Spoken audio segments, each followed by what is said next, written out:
What's good, y'all? Tapping into another another episode. My fault, already fucking up. Another episode of Urban Moguls with B. We're right here with a real special guest. He's known for his creativity, turning people's imaginations, their thoughts, all that into reality. He goes by the name of Lalo Pena. What's good, bro? So, man, how you doing, bro? Thanks for having me, man. Yeah, thank you. So, where are you from, and what is it that you do? So, I'm from Watsonville, California. It's about maybe 10 minutes from here. We're in Santa Cruz, where my shop's at. And I'm a tattoo artist.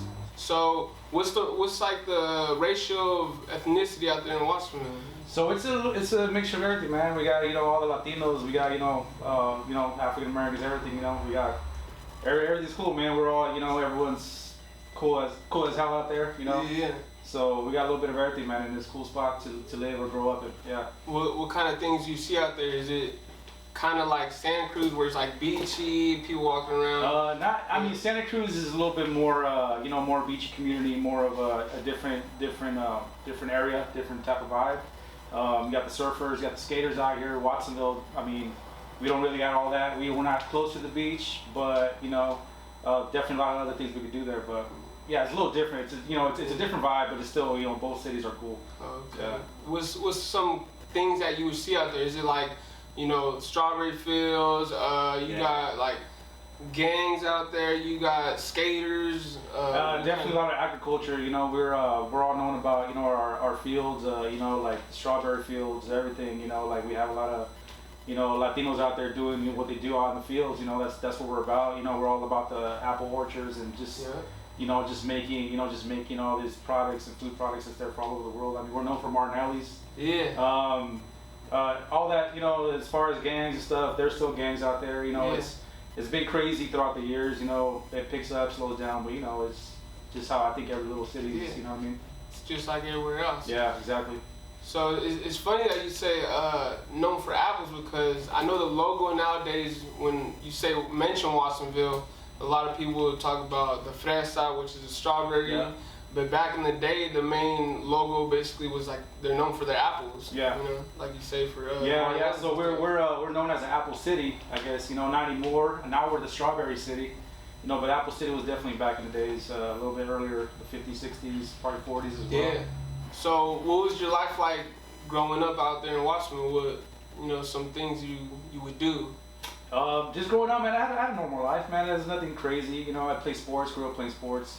Tons of cool friends, I hung out with just like with a good crowd. I was never like a knucklehead or, trying to join a gang or be like that. I had tons of friends that, were in it, but I never really, went to that direction. But yeah, I would say I came up, I was raised by some good parents and family members. I was around a lot of really good people and friends that kept me out of trouble. So you had both parents in the household, or? Yeah, both parents in the household. Yeah, till this day. Yeah, so yeah. Nice. Yeah. That's a good thing, Yeah. Most people don't. I'm not gonna say most people, but there's some people who don't. It's tough, have man. it. Yeah, it's tough because I do I just realized that there are a lot of parents that are just broken homes or stuff like that. Yeah. And, that I didn't know from friends of mine from back then when they tell their stories. I was like, wow, I never knew that. Yeah. Yeah, but I was very blessed and happy that I grew up in a town or a city that was cool and everybody was fun, and I kept busy and playing sports and yeah. Yeah. So do you have any siblings or? Yeah, I got a brother and a sister, older than me, so I'm like the baby of the family. There's 3 of us. Yeah, man, and they all got families and stuff of their own, and yeah, we all. So you're the baby of the family? Baby, yeah. So I'm the baby of the family out of 3. Yeah. How was that growing up in the household? It was cool, man. I've always. It was funny because my sister's probably like maybe 3-4 years older. My brother's maybe like 6 or 7 or something. You know what I mean? So like we never really hung out just like when we're in the house. Yeah. But I was always into my own little stuff. I play with my toys or go outside and play or play sports with a friend. So yeah, but we all got along. Nothing crazy. We never fought. So you guys, being so close to your sister's age, you guys were kind of like not really like as close, but we were close. It's like, just remember, we're very close now. Yeah. Like, we're of course, like now we got our kids and family, so we definitely hang out a lot. But back then, what I can remember is, yeah, we would play all the time. But you know, like throughout high school, you know, she would go with her friends and start doing her own little high school life. Yeah. Well, you know, she graduated as a senior, and I was a freshman at the time, so never really got to hang out with her during those times. But we're like really close now. Yeah. So yeah. Man, she didn't invite you to none of the parties, nothing like that. No parties, man. Not Man. yeah. Nah, just church boy, straight church boy. Yeah. She couldn't party back then. Yeah, you know, like a lot of those families, they don't let the daughters go out to party. Yeah. So yeah, no parties for me with her. Yeah. So being the youngest in the family, what was expected from you? Nothing really, man. Like, you know what? I was never pushed to do things or like expected to like join some, you know, like or groups or things that like, you know, I don't want to do. Like my dad was always been supportive, my mom as well. They just kind of let me do what I was into. So I was into sports, they threw me into sports and just kind of left it at that. I've always been drawing since I was little, so they didn't really have to push me to things because I was always busy. I was always drawing, and you know, I was always drawing on the walls, like, you know, in my house and getting in trouble for it. But all that just kind of, you know, came to something. It all worked out. So, you know, they always kind of just let me do. I was always a good kid. I don't think I ever really got out of hand or anything where they had to worry about, you know, trying to put me into something, you know what I mean? Yeah, no doubt. So before we jump into all the art stuff and all that good stuff, you know, you mentioned you played sports. What kind of sports were you playing? I grew up playing baseball, soccer. My dad was a soccer player in Mexico. He was like semi-pro soccer player. He sang. He was a singer and he had a lot of talents. But I got into soccer at an early age before baseball because he got me into soccer, and then baseball came later. You know, Little League. And then, basketball. I love basketball. Well, I mean, you know, the history of me and your, you know, cousin and everybody. We used to play ball in Watsonville. I never played football. Didn't have the grades for it, but you know, basketball is always where my heart was, and I always played. That's what I was stuck to. So, no doubt, man. No doubt. So, I mean, you got the basketball tat on you. So, well, I mean, tell us a little about your basketball career, like as long as you win, or like, you know. So I mean, I started, of course, playing basketball like in YMCA, like everybody does, or in middle school, like on the, you know, on your school team. Watsonville High School, I got into a little bit more, you know, playing basketball through all 4 years. It was like one of the funnest times of my life, you know, all your friends, going to school and then playing ball. And then afterwards, I think a year after, I went to go play at Cabrillo and at JC, and then also Gavin College in Gilroy. So I played basketball there. That was like my little college career kind of thing. And then when I moved to San Diego, probably like a year after, I went in. I was into was it N1? Remember the N1? Oh yeah, the street ball N1. So street ball. So I was into the course. A lot of people were into it back in those days, like, you know, the late early 2000s. Yeah, early. And I ended up playing on one of their open runs out there in San Diego, so that was pretty cool. What was the experience like that out there? You got to play versus like the professor. Professor was actually the year after, so I was against Hot Sauce, Helicopter, all those guys. Yeah. So who else was it? I can't remember top of the head right now, but there was like a lot of the old school ballers are on there, on the N1 team. A couple of them weren't there, but you know, it was just like more of the newer generation coming up. But yeah, man, it was pretty fun, man. It was cool. So. Had a good time with that. Did you have to sign up for that, or you got invited, or you? The open run is like when they go to every city. At the time when we did the basketball tour, they had the open runs like in so many cities. So I heard about it. They were coming. I had just moved to San Diego. It's probably been like a few months, and I heard about it. And I've always played street ball out there in San Diego. Yeah. And so when I heard they were coming, you know, then I just wanted to go try out. It was out of 150 guys. They were doing an open run outside in the park.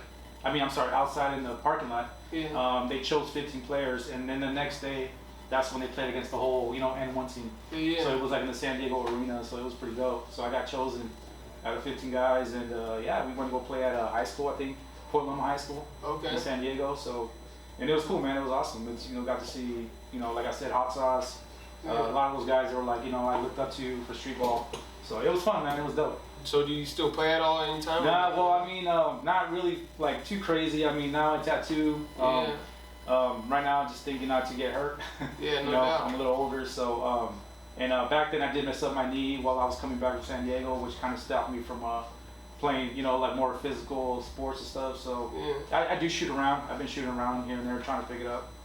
Yeah, no, that's crazy. Like just thinking about you being able to play versus like some and one ballers and stuff like that, because it was big back then. Yeah. You know, I mean, shit. I wonder what it was like. What was like the feeling like being able to play versus those people? Like, shit. Well, I thought I made it. Yeah. I thought I made it. Like, it's crazy. Like, I mean, yeah. Like, I was like in my early 20s, and then like, you know, just watching them on TV. I would actually watch their whole tour all year, and then actually go buy the DVDs. You know, like the and1 DVDs. So yeah, for me to actually play against them, you know, I didn't think I was gonna make it. Yeah. You know? There's like 200 kids out there, or people, or ballers all over from San Diego. Yeah. And they're like, we're only taking 15. And I was like, oh shoot, you know. And I made it. When they called my name, I was like, oh okay, you know. So I made it. So that was pretty dope. That was a pretty cool experience, and it was a trip. I mean, yeah, like I said, it just felt unreal to play against those guys that I was watching on TV. Yeah. You know, watching on my videotapes and trying to imitate what they do. Yeah. Now, you know, I got to step on the floor with them, so that was pretty dope. Yeah. That's dope. So I'm imagining that your art and all that stuff started coming into play once you got hurt in basketball, right? 'Cause Yeah. your vision was probably playing basketball and stuff like that, right? Yeah, basketball. Yeah, of course, like sports. And then once I moved back, started making my way back to Watsonville later. I mean, I got into tattooing in San Diego, of course. You know, I stayed out there a couple more years once my knee, you know, I messed up my knee, kept working, just working like, you know, little odd 95 jobs, and yeah, and got into tattooing out there and moved back out here, yeah. So what kind of jobs did you come across? So when I went out there, when I went to San Diego, I did go to an art school, graphic art and design, and then during the times I was working at like food for less stores like that. I was like, you know, just pushing carts, bagging up people's, you know, food and stuff, and I was working at galleries in a really nice area in San Diego, kind of like Carmel out here that we have. Yeah, it was I think it was called La Jolla. So there was like this Richie community, and I was like working, you know, like setting up all the artwork and at galleries. So yeah, I just did little jobs like that. And so that basically built up your whole passion for the art, right? Yeah, I mean, art, like I said, I've always been drawing since I was little. When I moved out of San Diego, I was focused more, like I said in school, like more graphic arts, animation, stuff like that.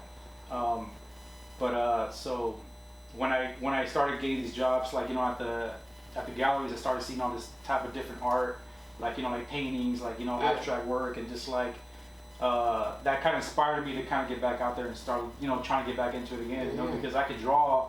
I didn't know how to paint really. I wasn't really into painting. But just seeing the paintings just kind of, you know, motivated me to, you know, I got to get back and start doing my, you know, what I could do, my drawings and, you know, just stuff, you know, yeah.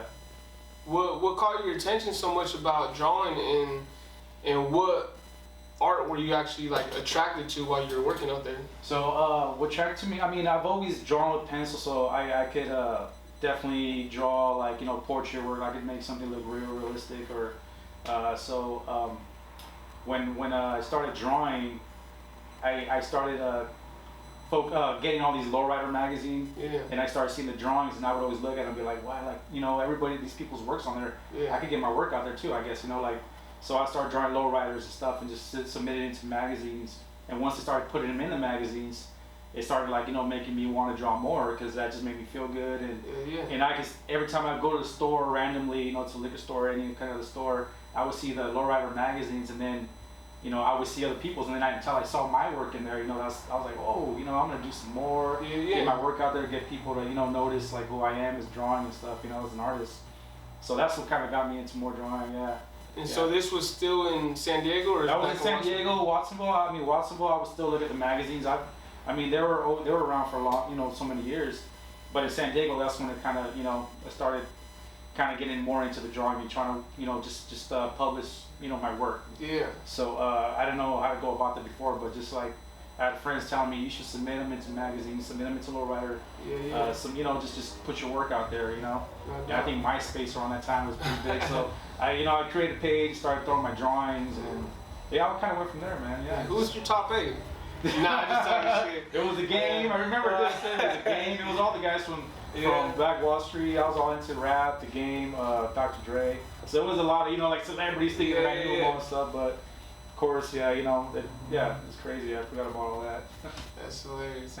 So when you got back to Watsonville, you kept doing art. Yeah. Do you remember what the first magazine was that you actually got your art into, or? So like I said, it was a lowrider art magazine. I think it was a drawing I did. A friend of mine that passed away, and he had an Impala, and it's kind of like a commemorative thing for the family. Just kind of, I wanted to do it and just kind of surprise him and show it to him. It kind of came out on the front page, so it was kind of cool. So that was like one of my first kind of little published pictures or drawings that I did, and it came out in the magazine. So it felt good because I could. It just lets you know that everybody out there who picked up the magazine saw like your drawing, you know what I mean? And so that was pretty much one of my first times I saw my work. And then I did a couple like Dr. Dre, like I said, mentioned The Game, Dre. I did a whole like Cali West Coast kind of rapper kind of thing. It came out on it, so it was pretty cool. Okay. Yeah. So do you have any let me say, some artistic people in your family, or is it just you? Yeah. No, I do. I got my uncle, one of my uncles, my mom's brother. He painted when he was younger. He doesn't anymore. But when I was little, I used to go to his room, and he had all these amazing, paintings and stuff. Like he used to love the Beatles, so I would see. I remember looking at the wall. There's like Beatle paintings, and a bunch of paintings, like different paintings. Like wow, like that's awesome. Like I didn't know it was him until later I found out he's the one who painted them. My brother Mike, he did a lot of airbrushing back in the days. As far as like like drawings or like painting, my dad was like I said, my dad was a singer, so that was his kind of artistic ability and stuff like that. But there's a few of us that could do a little bit of art.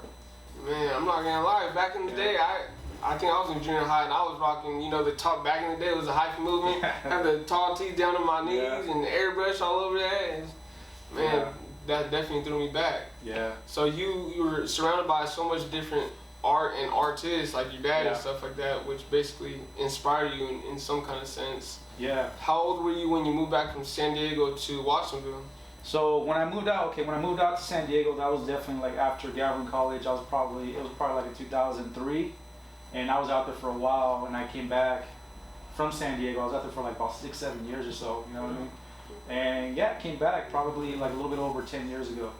Okay. Then, Yeah. So how hard was it to like, come back to your hometown and get settled in, but still keep that same vision and well, it was tough, man, because I remember like I left Watsonville because there was really nothing there for me. There's a lot of stuff people go through, and I just kind of want to get out. And just trying to find myself, I guess, or just trying to do something. So that's when I went to art school. But coming back to Watsonville was a challenge because I was like, man, like, I didn't really do nothing crazy back in San Diego. I mean, I enjoyed myself, lived it up a bit, and didn't really do nothing big. And I started tattooing there just a little bit, like on my own. I just self-taught. And moving back, it was tough because there's no jobs out here. I didn't know nothing about like going to a shop and being like, hey, can I work here? You know what I mean? So it was tough, man. It's just kind of like moving back was like kind of like start all over. Like, just not knowing what I'm doing again. It was just like one of those things. Just like, hopefully it was a good change or a good idea to do. But yeah. Was it hard to still keep that creativity in your mind? Because I know when you come from small cities, it's so easy to get trapped into people's like ways, because like they're like growing up out here. There's a lot of people who are one-minded, they're closed-minded, and if they see anything different from what they know, it's like you're found. Yeah, I mean, it's a whole different world out there in San Diego. Like I said, it was huge. So many things to do, different mentality, different vibes. And I know how my town is, Watsonville. Like back then, a lot of people didn't really leave. They just stayed. It just kind of, it was kind of like one of those, like they would call it black holes, where at a high school you just work there, just stay there, never leave. So that's why I wanted to leave back then. I was like, I'm not gonna be like those type of people. Nothing that was wrong with it. I mean, maybe they didn't want to go, but for me, I had something that, like, in me, they're like, you gotta get up and go. You gotta do something. You know what I mean? So without me knowing what I was gonna do, I just left. Coming back was kind of a little tough though, because I do have those friends that are like still doing the same thing.